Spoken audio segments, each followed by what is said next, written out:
Assalamualaikum warahmatullahi wabarakatuh. Perkenalkan, nama saya Linda Sari Matondang SPD, NIM PPG 2301100119, jurusan Pendidikan Biologi LPTK Universitas Muhammadiyah Tapanuli Selatan. Berikut video UKIN PPL dari saya. Selamat menyaksikan. Assalamualaikum warahmatullahi wabarakatuh. Waalaikumsalam warahmatullahi wabarakatuh. Selamat pagi nak. Selamat pagi Ibu. Ya, hari ini pertemuan kita di pembelajaran biologi mengenai sistem pencernaan pada manusia. Tapi sebelum kita masuk ke pembelajaran kita hari ini, ada baiknya kita berdoa menurut agama dan kepercayaan kita masing-masing. Silakan anak-anak pimpin dulu doanya nak. Siap.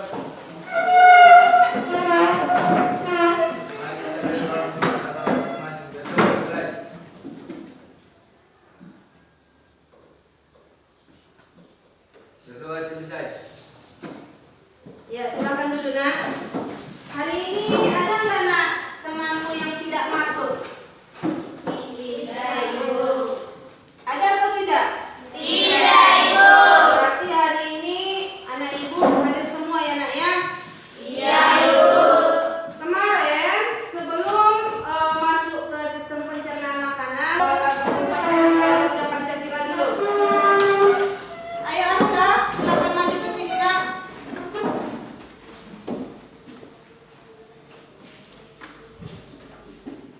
Aska nanti jadi pemimpin untuk kita bernyanyi lagu Garuda Pancasila. Silakan Aska nak. Garuda Pancasila, akulah pendukungmu, patriot proklamasi, sedia berkorban untukmu. Pancasila dasar negara, rakyat adil makmur sentosa, pribadi bangsaku. Ayo maju, maju, ayo maju, maju, ayo maju, maju. Tepuk tangan dulu nak. Terima kasih nak. Kita masuk ke materi kita pada pagi hari ini mengenai sistem pencernaan makanan pada manusia. Tapi sebelum masuk kita ke sistem pencernaan makanan pada manusia, nak, ada baiknya kita mengetahui mengenai apa-apa saja makanan yang sehat itu. Ada 4 sehat, 5 sempurna. Siapa yang tahu nak apa-apa saja dia bagian 4 sehat 5 sempurna itu? Tidak ada yang tahu. Yang 5 itu nak berupa karbohidrat, lemak, protein, vitamin, dan mineral. Ada yang tahu contoh karbohidrat? Saya Bu. Ya, silakan nak. Contohnya Bu, nasi, jagung, sagu, kentang, dan Ya, tepuk tangan dulu nak. Oleh kawan itu sudah sangat benar sekali. Itulah contoh golongan karbohidrat. Jadi nanti lain kali nak, jangan bingung kamu. Setiap hari kamu makan nasi, Aurel. Setiap hari kamu makan nasi kan? Kamu udah tahu itu bagian-bagian apa saja yang kamu makan itu, yang mana proteinnya, yang mana lemaknya, yang mana vitaminnya, karbohidratnya sudah tahu. Jadi kenapa tersenyum-tersenyum? Ada yang lucu berdua ini? Jadi fokus dulu nak untuk belajar ya. Jangan pas ibu menerangkan dan kawanmu menjawab pertanyaan kamu tertawa seolah-olah kamu sudah mengerti. Ya. Jadi tolong dulu nak, kalau sedang ibu gurunya sedang mengajar ataupun kawannya sedang menjawab pertanyaan, tolong fokus dulu.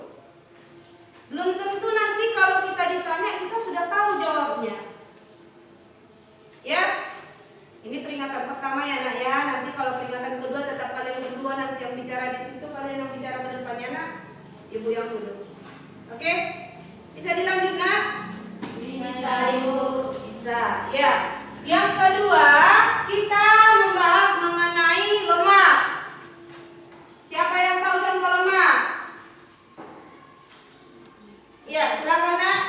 Contoh lemak seperti daging ayam, daging sapi, daging kerbau, daging Iya. sapi. Betul.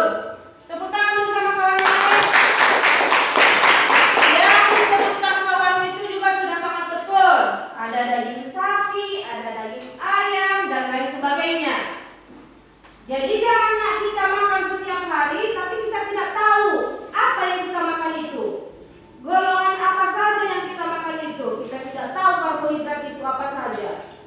Kalau ditanya nanti sama kawanmu ataupun siapapun nanti kawanmu, kalian sudah belajar mengenai 4 sehat 5 sempurna kan? Begitu. Tapi kamu tidak mengerti yang mana golongan karbohidrat, padahal kamu makan nasi setiap hari. Oke? Jadi kamu harus tahu nak. Saya dini mungkin kalau bisa waktu TK pun kita sudah belajar itu, sudah tahu kita makanan pokok itu apa saja. Makanan yang sehat itu seperti apa? Ya. Yang ketiga, protein. Protein ini ada tahu, ada tempe, ada kacang-kacangan, ya. Jadi mengandung protein tinggi katanya. Berarti itu golongan kacang-kacangan. Bisa dia tahu. Tahu itu berasal dari kacang-kacangan tidak? Iya, Ibu. Iya kan? Iya, Bu. Ya, berarti tahu itu juga golongan protein. Lanjut kita ke vitamin. Contoh vitamin yang kamu ketahui apa nak? Ya, silakan nak. Jeruk. Ya, jeruk. Jeruk itu sangat kaya akan vitamin C. Ya, kalau kita banyak makan vitamin, biasanya daya tahan tubuh kita itu semakin kuat, ataupun sistem imun yang ada di dalam tubuh kita itu semakin banyak dan semakin kita akan tahan dengan namanya sistem kekebalan tubuh. Ya, selanjutnya mineral. Itu bisa kita temukan dari air putih, kemudian dari susu, ya, yang mengandung UHT tinggi. Kamu sakit Aurel? Tidak. Tidak sakit karena bisa dilanjut. Kalau sakit, permisi tidak apa-apa. Ya. Jadi yang 4 sehat 5 sempurna ini nak, harus kita ketahui. Karena makanan 4 sehat 5 sempurna itu sangat penting untuk tubuh kita, untuk kelangsungan hidup kita. Jangan biasakan nak makan yang cepat saji. Contohnya mie balap, ya kan? Mie balap itu nak, ataupun golongan junk food lagi ibu bilang, makanan cepat saji. Itu tahu nggak kamu nak apa-apa saja yang terkandung di situ? Mengandung bahan kimia kan dia? Mengandung. Makanya kalau makanan siap saji tidak disarankan untuk dikonsumsi berlarut-larut ataupun untuk seterusnya. Tidak seperti nasi kan? Kalau nasi dimakan pun setiap hari, sepertinya tidak ada efek sampingnya, cuma jangan terlalu berlebihan kan? Sementara kalau misalkan seperti kita makan Indomie, makan bakso, makan mie ayam, sepertinya itu kita tidak tahu apa-apa saja yang terkandung di situ. Apakah dia mengandung bahan kimia, ya nak ya? Jadi usahakan kita itu makanan yang namanya 4 sehat 5 sempurna, dan dia higienis atau terhindar dari kuman penyakit. Ya nak ya? Kita lanjut ke gizi. Mengandung gizikah yang kamu makan setiap hari nak? Mengandung. Ya. Berarti kalau kamu sudah makan yang bergizi setiap hari, berarti untuk pertumbuhan maupun energi yang dihasilkan oleh tubuhmu akan semakin banyak.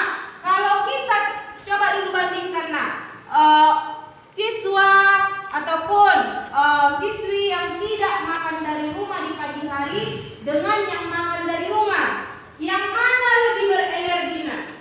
Yang makan dari rumah.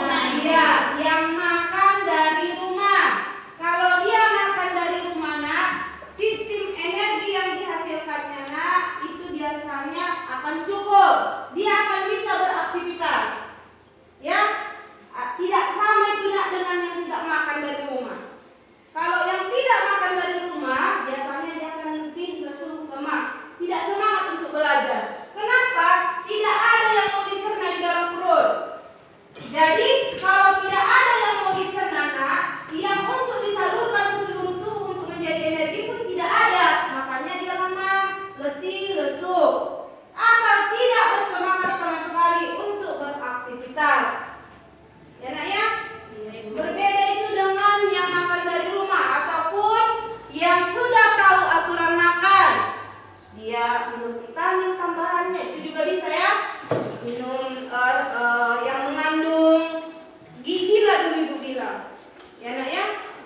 Seandainya Bu ada yang makan yang bergizi dengan tidak bergizi, yang mana dia Bu lebih sehat? Kalau ibu tanya kalian yang mana?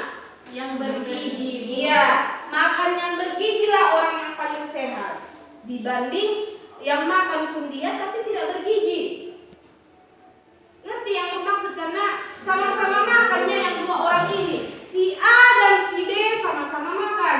Si A yang makanan bergizi, sedangkan si B itu makanannya tidak bergizi. Ya nak ya? Yang si A inilah yang lebih bagus untuk energi yang dihasilkan oleh tubuhnya. Oke nak? Bisa kita lanjut? Bisa Ibu. Coba dulu sebutkan nak apa? Maju ke depannya satu orang. Coba dulu sebutkan nak makanan dan zat-zat makanan yang kamu ketahui. Silakan maju nak. Ke sini maju. Silakan. Si Sinta pun jadi, kamu pun jadi nak. Silakan. Sebutkan dulu syarat makanan yang baik itu. Maju aja ke sini. Silakan maju nak. Syarat makanan yang baik. Dua dibacakan si Sinta dan dua kamu nak. Ya dari sini saya apa-apa. Coba bacakan dulu syarat makanan yang baik itu apa saja. Pertama, mudah dicerna, yang kedua higienis, dan yang ketiga mengandung nutrisi dengan jumlah mencukupi sesuai dengan yang diperlukan tubuh. Keempat, mengandung kalori dengan jumlah yang mencukupi kebutuhan tubuh. Ya. Jadi yang keempat silakan duduk nak. Terima kasih ya. Jadi syarat makanan yang baik itu satu itu mudah dicerna. Ya. Satu mudah dicerna. Kalau kita makan makanan yang mudah dicerna nak, itu usus kita itu tidak bekerja terlalu lama. Ya. Kalau contoh yang makanan yang mudah dicerna apa saja? Contoh makanan yang mudah dicerna apa saja nak? nasi Ibu. Ya, tepuk tangan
sampaikan sama kalian di pagi hari ini.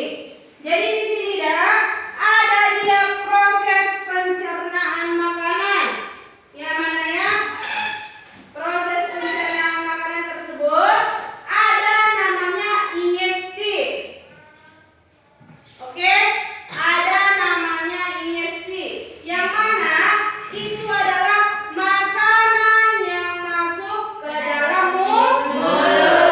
Jadi kalau kita masukkan makanan yang sehat yang tadi itu namanya ingesti, makanan yang sehat. Jangan makan yang tidak sehat.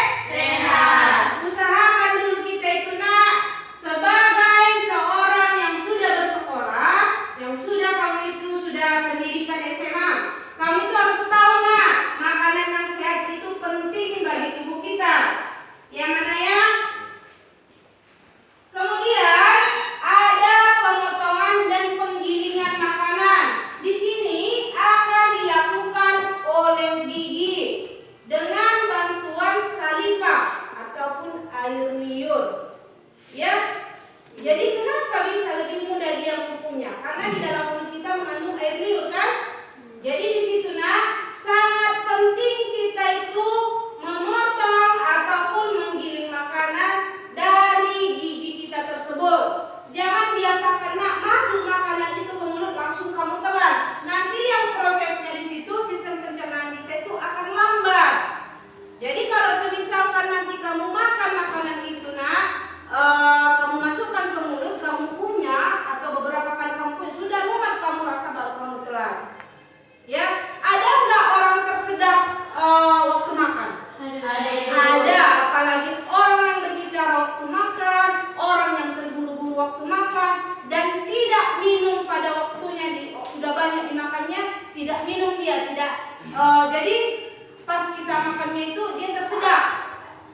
Jadi usahakan makan itu teratur atau tertib. Oke nak? Di sini ada peristaltik, yang mana di sini gerakan kontraksi otot polos, ya, agar makanan tertelan. Inilah yang ibu bilang tadi. Itu namanya gerakan peristaltik. Jadi dia di situ gerakannya itu akan ditelan dan masuk ke dalam saluran pencernaan. Kemudian ada yang namanya digesti. Coba dulu Nopi, apa itu digesti nak? Masuknya makanan ke dalam mulut, Bu. Siapa yang tahu digesti? Tunjuk tangannya. Tadi ya silakan nak. Menguraikan molekul besar menjadi kecil. Iya. Menguraikan molekul yang besar menjadi kecil. Itulah jadi digesti itu. Kemudian absorpsi. Apa itu amanah absorpsi?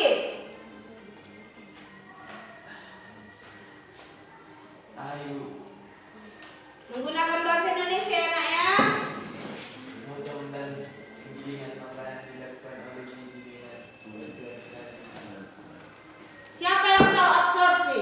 Ya, silakan nak. Gerakan produk akhir pencernaan ke dalam sirkulasi darah untuk digunakan oleh sel-sel tubuh. Iya, betul sekali. Absorpsi itu adalah gerakan produk akhir pencernaan ke dalam sirkulasi darah untuk dilakukan oleh sel-sel tubuh. Selanjutnya, defekasi. Apa itu Aurel? Apa defekasi nak? Aska. Eliminasi zat-zat yang tidak dicerna keluar tubuh. Iya. Eliminasi zat-zat yang tidak dicerna keluar tubuh.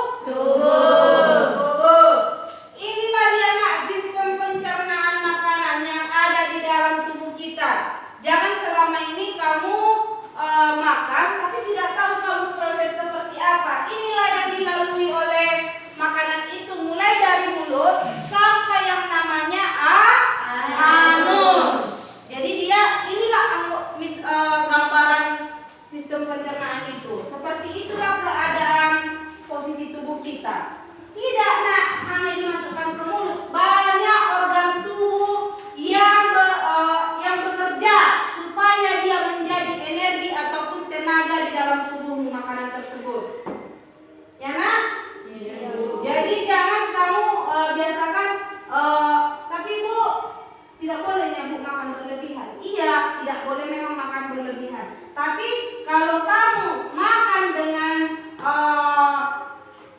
pas dia fase-fasenya ataupun pas dia bagian-bagiannya di pagi hari, di siang hari, ataupun menjelang malam ataupun sore hari. Mana lebih bagus nak kita makan di sore hari atau malam hari? Sore hari. Ya. Kalau sebenarnya di sore hari nak, karena kita masih beraktivitas kan. Kalau sudah di malam hari nak, misalkan kamu makan di jam 9 kamu sudah ngantuk. Tidak ada lagi aktivitas yang kamu lakukan.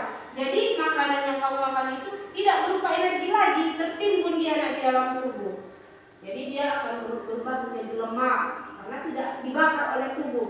Makanya orang itu biasanya orang yang berolahraga dengan yang tidak berolahraga itu akan lebih sehat orang yang berolahraga, tapi dengan makanan yang cukup dan bergizi ya. Tapi Bu ada yang berolahraga tapi dia tidak sehat karena makanan yang dimakannya pun tidak bergizi ataupun tidak higienis. Ya nak? Jadi ini sistem pencernaan manusia ini harus paham kita dari mulut sampai dengan anus.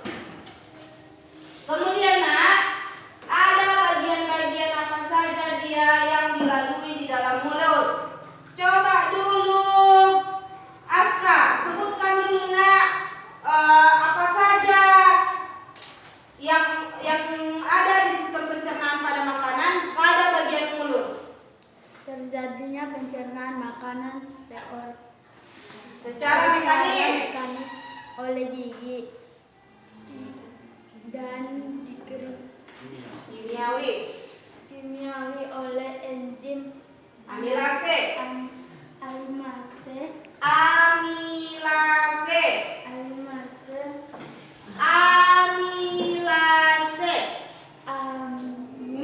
amilase atau tialin.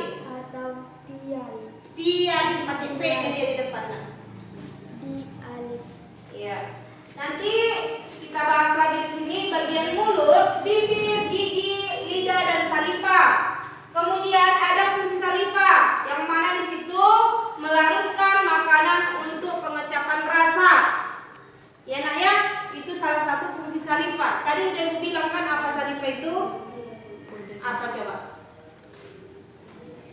Air liur Ibu. Iya. Berarti anak ibu di sini sudah paham ya. Ini gigi ya nak. Di dalam mulut ada gigi enggak? Ada. Ibu. Ada kan? Itu sangat penting dalam proses sistem pencernaan makanan kita. Beda itu nak yang tidak punya gigi dengan yang punya gigi kalau mencerna makanan. Ya. Kemudian di sini ada rongga mulut. Ya, inilah dia mulut. Udah ada sini anak ibu yang rusak giginya. Banyak ya. Kayaknya di sini malas sikat gigi tuh. Ibaratnya kalau sakit gigi, kalau udah dirasakannya sakit gigi, pasti dibilangnya itu lebih enak Bu yang sehat itu daripada yang tidak sehat. Ya. Kemudian nak, di sini ada namanya kelenjar saliva. Inilah dia nak. Bagaimana cara mulut itu mengeluarkan yang namanya saliva itu. Di sini juga ini sangat penting ya karena ini organ tubuh kita nak. Ya, yang ada di dalam tubuh kita setiap hari atau sewaktu kita beraktivitas kapan saja ini yang dibahas itu nak. Jadi ini beda kalau kita membahas mengenai yang lain-lain. Ini sudah adanya di kamu, di kita dia. Ya kan? Mulut kita punya, gigi kita punya. Ya, di sini kelenjar saliva juga kita punya. Penting nggak nak kesehatan itu? Penting Ibu. Sangat penting sekali. Jadi ibaratnya nak, banyak pun duitmu kalau tidak sehat kamu tidak ada gunanya. Ya kan? Iya. Banyaklah dulu duitmu nak. Untuk berdiri saja dari tempat tidur tidak bisa kamu. Mana lebih bagus nak? Secukupnya ada duitmu tapi kamu sehat. Secukupnya. Ya kan? Kalau bisa memang dua-duanya lah Bu. Iya, memang kalau bisa kita banyak duit, kita rajin beribadah dan kita sehat. Kalau permintaan kan. Tapi kalau dibandingkan yang mana lebih harusnya kita miliki sehat atau banyak Kalau udah sehat kita pasti bisa cari duit kan? Iya, Bu. Iya kan? Kalau tidak sehat belum tentu kita bisa cari duit. Ya kan, Nak? Iya, Bu. Kita lanjut ke faring. Di sini, Nak, ada yang namanya faring. Itu biasanya berbentuk seperti tabung yang berhubung dengan rongga hidung, rongga telinga, dan laring. Kemudian kerongkongan ataupun esofagus. Di sini dia berfungsi menggerakkan makanan dari faring ke lambung dengan gerakan peristaltik. Selanjutnya kita di sini membahas mengenai lambung. Lambung ada kardiak, fundus, badan, dan pilorus. Kemudian ada kelenjar lambung. Seterusnya ada pencernaan protein, pencernaan lemak, dan pencernaan karbohidrat. Inilah dia struktur lambung kita tersebut. Lambung kita itu sangat penting, ya. Semua organ tubuh kita sebenarnya sangat penting. Kalau sakit lambung, Nak, perih enggak? Perih. Itulah pentingnya organ-organ tubuh itu kita jaga. Usahakan anak, usahakan lambung kita sehat, usahakan anggota tubuh kita semua sehat. Jadi di sini juga ada pankreas, yang mana pankreas ini tersusun dari sel-sel eksokrin yang menghasilkan enzim-enzim pencernaan serta sel-sel endokrin yang menghasilkan hormon insulin dan glukagon. Selanjutnya, Nak, ada di sini menghasilkan lemak, menghasilkan enzim untuk mencerna karbohidrat, protein, dan lemak. Selanjutnya, coba dulu siapa lagi yang tahu satu lagi?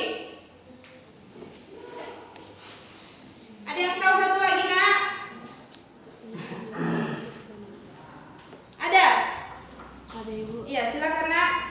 Enzim yang dihasilkan tripsinogen, kimotripsin, lipase, amilase, karbosifetidase, aminopeptidase, dan dipeptidase, Bu. Ya, itulah dia, Nak, pankreas itu. Kemudian hati.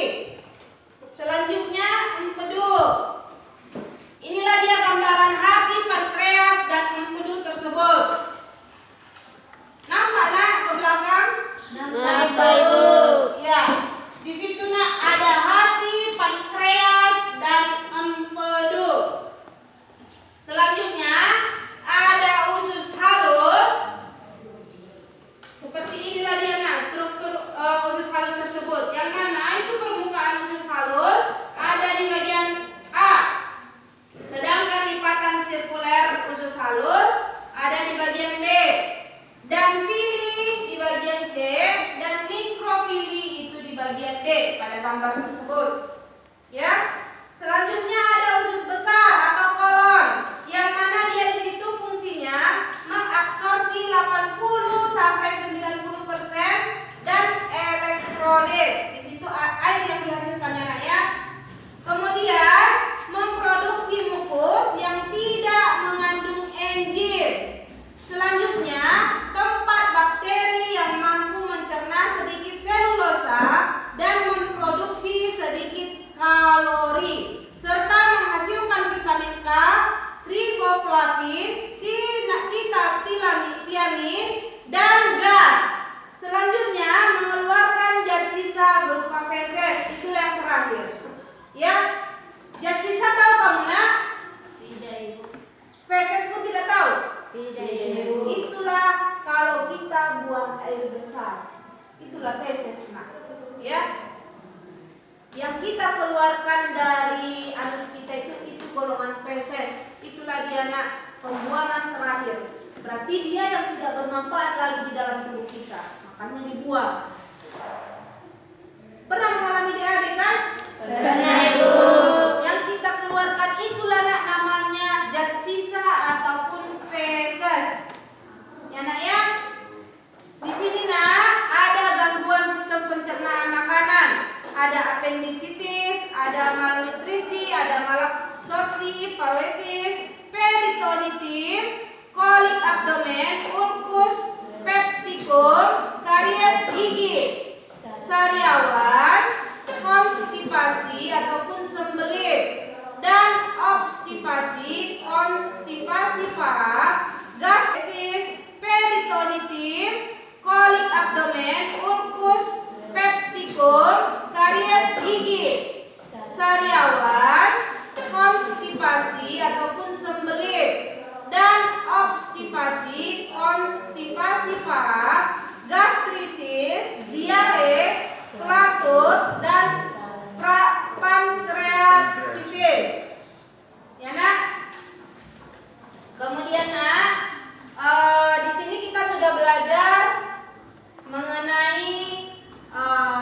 silakan nak.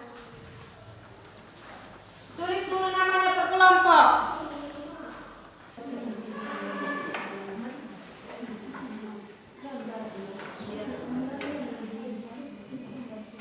Kerjasamanya ya nak ya, karena kita berbentuk kelompok.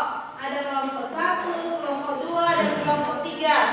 Jadi usahakan nak per kelompok itu kerjasamanya sama-sama bekerja, berdiskusi. Tidak hanya satu orang yang bekerja nak, sama-sama memberi pendapat masing-masing. Biji-bijian. Baru.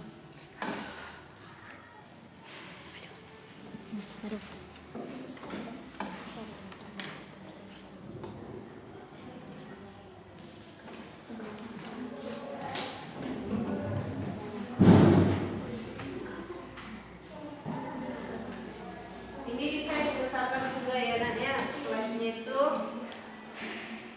Nampak di belakang ini. Kami dari kelompok 2, perkenalkan nama saya Nida Harahap. Perkenalkan nama saya Risa Sari Nasution. Perkenalkan nama saya Putri Nasution. Perkenalkan nama saya Sintasari Nasution. Perkenalkan nama saya Nurul Jasiregar. Makanan yang sehat dan bergizi: 1 sayur-sayuran, 2 brokoli, 3 kale, 4 sayuran berdaun hijau, 5 buah-buahan, 6 daging dan telur, 5 kacang-kacangan dan biji-bijian. Sebutkan bagian-bagian sistem pencernaan pada manusia. Yang pertama mulut, yang kedua kerongkongan, yang ketiga lambung, yang keempat usus halus, yang kelima usus besar, yang keenam rektum, yang ketujuh anus. Demikianlah presentasi kami dari kelompok 2. Tepuk tangan nak.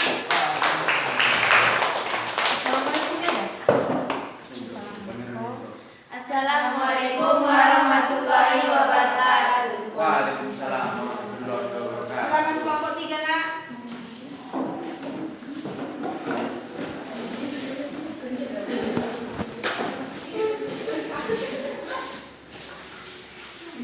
Usahakan dulu sebagus mungkin presentasinya ke depannya.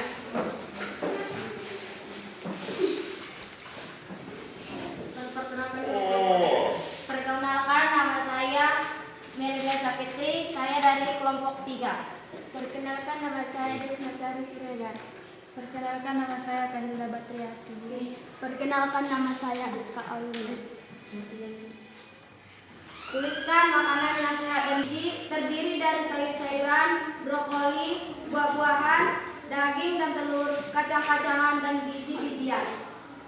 Sebutkan bagian-bagian sistem pencernaan pada manusia. Sistem pencernaan pada manusia terdiri dari bagian mulut, kerongkongan, esofagus, lambung, usus halus, beserta pankreas dan hati usus besar, rektum, serta yang terakhir anus. Demikian presentasi dari kami.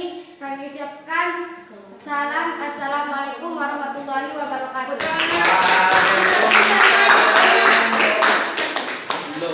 Dan kita udah habis ya nak ya. Sebelum kita dulu pembelajaran kita hari ini, coba dulu buat kesimpulan dari pelajaran kita mengenai sistem pencernaan makanan pada manusia. Ayo nak, silakan berdiri di tempat nak. Proses pencernaan Dengarkan dulu nak seluruhnya.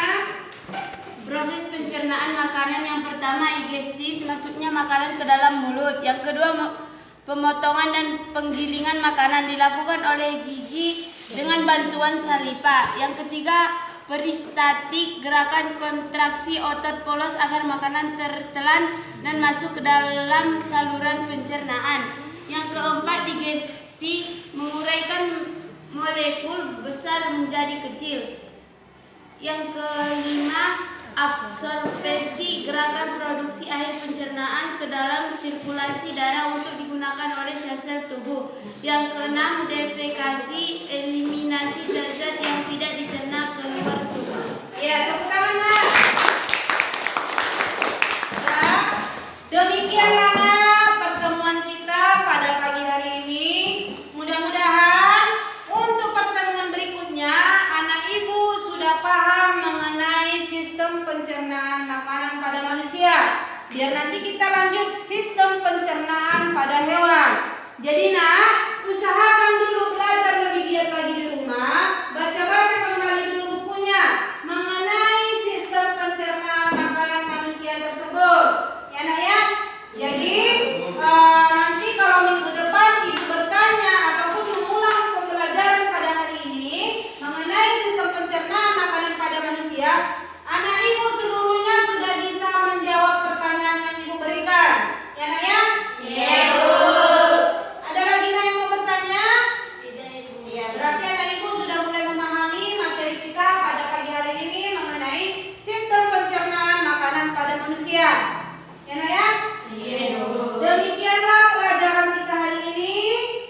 Sekian video PPL UKIN dari saya.